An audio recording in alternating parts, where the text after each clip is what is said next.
Hello मेरे क्रांतिकारी बच्चों, कैसे हैं आप लोग। पिछली वीडियो मैंने जब डाली थी तो ये सोचकर डाली थी कि उन बच्चों को जिनका सिलेक्शन हो गया है उनके लिए मुबारकबादी हो जाएगी वो। लेकिन जब कमेंट आए उस वीडियो पे तो पता चला कि बहुत सारे बच्चे बड़ा परेशान हैं। ठीक है, जिनका नाम आ गया है वो परेशान हैं, और जिनका नाम नहीं आया है वो उससे भी ज्यादा परेशान है। जिनका नाम आ गया है वो इसलिए परेशान है कि कब एडमिशन होगा। तो सारी चीजें, कब सेल्फ फाइनेंस आ सकता है, सेल्फ फाइनेंस में कौन एलिजिबल होगा, कैसे अगर किसी ने टिक नहीं किया है at the time of filling form तब उसको क्या करना है सेल्फ फाइनेंस के लिए, सारी चीजें मैं इस वीडियो में बताने वाला हूं। एक एक करके मैंने क्वेश्चंस आप लोगों के लिए कर लिए हैं, जो जो आप लोगों ने मुझसे पूछे थे सारे। तो सबसे पहला सवाल जो बच्चों ने पूछा था ज्यादातर वो ये था कि प्रॉब्लम नंबर 1 जो है वो काउंसलिंग कब होगी। जिनका एडमिशन हो चुका है, जिनका सिलेक्टेड में नाम है लिस्ट में, तो उनके लिए काउंसलिंग कब होगी। तो पहला सवाल है और आंसर इसका होगा कि विद इन ए वीक हमें काउंसलिंग की डेट पता चल जाएगी। विद इन ए वीक, ठीक, विद इन ए वीक हमें पता चल जाएगा कि काउंसलिंग कब होनी है। तो ये तो हमारा पहला सवाल है। दूसरा सवाल हमारा आता है कि काउंसलिंग में क्या क्या चीजें लगेंगी। याद रखिएगा, काउंसलिंग सिर्फ उन्हीं को नहीं करनी जिनका रेगुलर में नाम आया है। दूसरा सवाल हमारे पास यही है कि वेटिंग वालों को भी काउंसलिंग करनी है। तो याद रखिएगा, यस है इसका आंसर। वेटिंग जितनी भी किसी की है उन सबको काउंसलिंग करनी होती है। काउंसलिंग ऑनलाइन होगी हमारे पास, और इस काउंसलिंग में हमारे पास जो डॉक्यूमेंट्स हमें लगाने हैं वो हमारी मार्कशीट होगी, अगर मार्कशीट मिल गई है। उसके बाद हमारा फोटो होगा, हमारे सिग्नेचर होंगे, सारी चीजें स्कैन होके लगनी है। डॉक्यूमेंट्स वेरिफिकेशन यही है।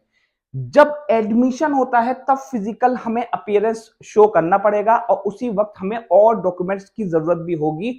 उसमें लिखा रहेगा, पहले ही बता दिया जाएगा कि कौन कौन से डॉक्यूमेंट्स आपको चाहिए। जैसे कि जो ट्रांसफर सर्टिफिकेट होता है वो अगर कोई भी इंटरनल स्टूडेंट नहीं है, मतलब एक्सटर्नल है, तो उसको हमें शो करना पड़ेगा कि वो दूसरे स्कूल से ट्रांसफर लेकर आ रहा है। तो पहला सवाल जो बच्चों का था वो ये था कि काउंसलिंग कब होगी। तो आंसर इसका है विद इन ए वीक हो जाएगी काउंसलिंग। दूसरा क्वेश्चन है ये कि क्या काउंसलिंग सबको करनी है। तो याद रखिएगा, जो वेटिंग वाले हैं उनको भी काउंसलिंग करनी होगी। तो ये दो बातें आप लोगों को याद रखनी पड़ेंगी। उसके बाद आता है कि कितनी वेटिंग क्लियर होगी।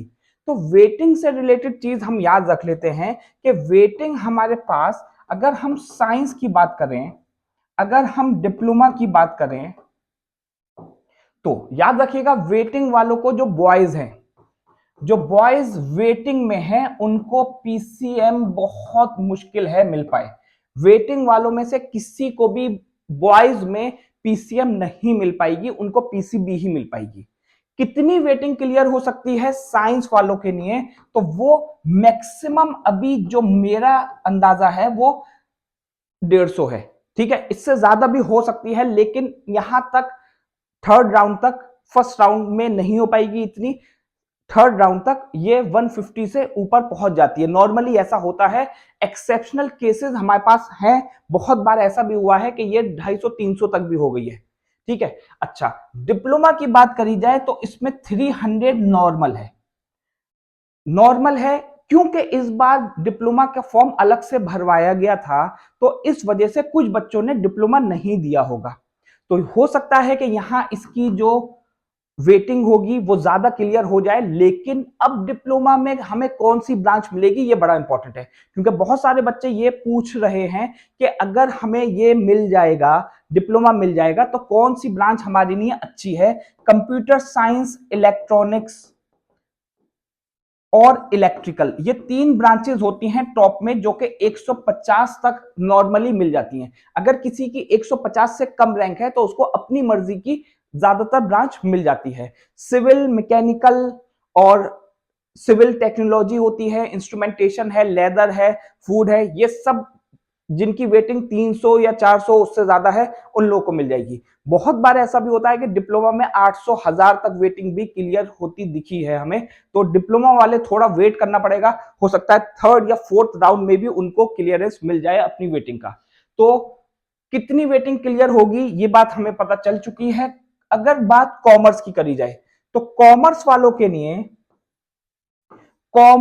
के लिए जो वेटिंग क्लियर होती है वो 200 के आसपास है, लेकिन इनको आर्ट्स मिलेगी, याद रखिएगा, इनको आर्ट्स मिली होगी, चाहे उन्होंने ऑप्शन में कॉमर्स लिखा होगा लेकिन उनको आर्ट्स मिलेगी जो लोग वेटिंग में हैं, तो तकरीबन इतनी क्लियर हो जाती है। उसके बाद की परेशानी क्या है, वेटिंग वालों का रिजल्ट कब आएगा। वेटिंग वालों का रिजल्ट बेटा जब इन लोगों का कंफर्म हो जाएगा, जितने भी बच्चों ने जिनका क्लियर नाम है उनका जब एडमिशन हो जाएगा तो वेटिंग की लिस्ट आएगी, उसको फर्स्ट लिस्ट बोला जाएगा। पहली लिस्ट हमारे पास तब आ जाएगी जब सारे एडमिशन हो जाएंगे। होता क्या है जरा समझिए, मान लीजिए कि हमारे पास 1000 सीट्स हैं। अब ये 1000 सीट सिलेक्टेड बच्चों की हैं। जब काउंसलिंग होगी तो इसमें से सिर्फ 850 बच्चों ने क्लियरेंस अपना करवाया, मतलब समझ लीजिए कि उन लोगों ने 850 बच्चों ने अपना रिजर्व कर ली सीट। अब यहां से जो 150 सीट्स मिली हैं ये उन बच्चों को जाएंगी जिनका वेटिंग था 1 से लेकर 150 तक। अब मान लीजिए उन 150 बच्चों ने भी वेटिंग वालों ने क्लियर नहीं किया था तो और आगे बढ़ेगी। तो इसी तरह से ये वेटिंग क्लियर होती है। बहुत सारे बच्चे सोचते हैं कि वेटिंग या चांस मेमो क्यों क्लियर हो रहा है इतना, तो वो इस वजह से हो रहा है क्योंकि बहुत सारे बच्चे दूसरे शहरों से हैं, वो अलीगढ़ को नहीं पसंद कर पा रहे, किसी ने कहीं एडमिशन ले लिया, किसी का दूसरी ब्रांच में हो गया, इस तरह से चीजें रहती हैं। उसके बाद आता है काउंसलिंग होगी कैसे होगी और डॉक्यूमेंट्स। मैं आपको बता चुका, काउंसलिंग के लिए अभी 1 हफ्ते का कम से कम इंतजार करना पड़ेगा। नोटिफिकेशन आ जाएगा, मैं आप लोगों को बता दूंगा नोटिफिकेशन। और डॉक्यूमेंट्स कौन से चाहिए, आपको फोटो चाहिए होगा, सारी चीजें ऑनलाइन होनी है तो इसलिए डॉक्यूमेंटेशन में आपको ज्यादा प्रॉब्लम नहीं होगी। उसके बाद आता है बड़ा ही इंपॉर्टेंट सवाल, बहुत सारे बच्चों का ये सवाल आ रहा है कि सेल्फ फाइनेंस हमने टिक नहीं किया था तो क्या सेल्फ फाइनेंस के लिए हम लोग एलिजिबल हैं। तो याद रखिएगा सेल्फ फाइनेंस के लिए आप लोग एलिजिबल, अभी जहां तक बात हो रही है, यहां लाइट चली गई है इस वजह से आप लोगों को शायद मेरी शक्ल ना दिख पा रही हो, तो आप लोग बात सुन लीजिए, शक्ल इतनी ज्यादा इंपॉर्टेंट नहीं है।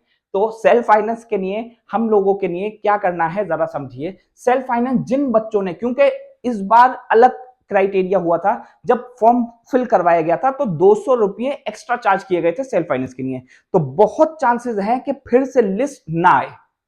ये दुख खबरी है आप लोगों के लिए, लेकिन ऐसा पॉसिबल है कि सेल्फ फाइनेंस की लिस्ट जब सबका एडमिशन हो जाए उसके 1 हफ्ते या 10 दिन बाद आ जाए, बिना किसी री ओपन ऑफ रजिस्ट्रेशन फॉर्म। कोई रजिस्ट्रेशन फॉर्म सेल्फ फाइनेंस के लिए ना आए और डायरेक्ट ही जिन बच्चों की वेटिंग क्लियर नहीं हुई थी या जिन बच्चों के मार्क्स थोड़े से कम थे, वेटिंग के बाद जिनका नंबर था, उनको सेल्फ फाइनेंस खुद ही मिल जाए, ये क्राइटेरिया है।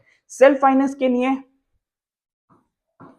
80% सीट्स रिजर्व रहती हैं इंटरनल बच्चों के लिए और 20% रहती हैं एक्सटर्नल के लिए। तो अगर 500 सीट्स हैं तो उसमें से इस तरह से रेशियो रहती है 400 और 100 की। एक्सटर्नल के लिए सिर्फ 400 ही सीट्स, 100 सीट्स होंगी और इंटरनल के लिए 400 होंगी, इस तरह का क्राइटेरिया रहता है। अगर कोई भी परेशानी आप लोगों को किसी भी तरीके से होती है, आप लोगों को एडमिशन के टाइम कोई प्रॉब्लम होती है, तो आप लोग मुझसे कांटेक्ट कर सकते हैं। बहुत सारे बच्चों ने कांटेक्ट किया भी था, तो मैंने उनको कोशिश करी है कि मैं उनका सॉल्यूशन बता सकूं। कोशिश करिए बेटा आप लोग के परेशान ना हो। बहुत सारे बच्चे इस तरह के मैसेज करते हैं कि सर हमारा एडमिशन नहीं हुआ तो हम लोग बहुत परेशान हो जाएंगे। बेटा परेशानी की बात नहीं है, नहीं हुआ कोई बात नहीं है, आप लोग अब तैयारी करिए, 11th 12th बाहर से कर लीजिए, कोई बात नहीं, फिर से कंपटीशन दीजिए, बीटेक का, बीएससी का, नर्सिंग का, पैरामेडिकल का, बीटेक, नीट, किसी का भी दीजिए। और एमयू में अगर अभी नहीं आ पाए आप लोग तो कोई परेशानी की बात नहीं है, ऑफलाइन और ऑनलाइन बैचेस आप लोगों के तैयार हो जाएंगे, अगले हफ्ते से वो स्टार्ट हो रहे हैं। तो आप लोगों को कोई भी अगर परेशानी हो किसी भी तरीके की तो आप हम लोगों से पूछ सकते हैं। थैंक यू बच्चों।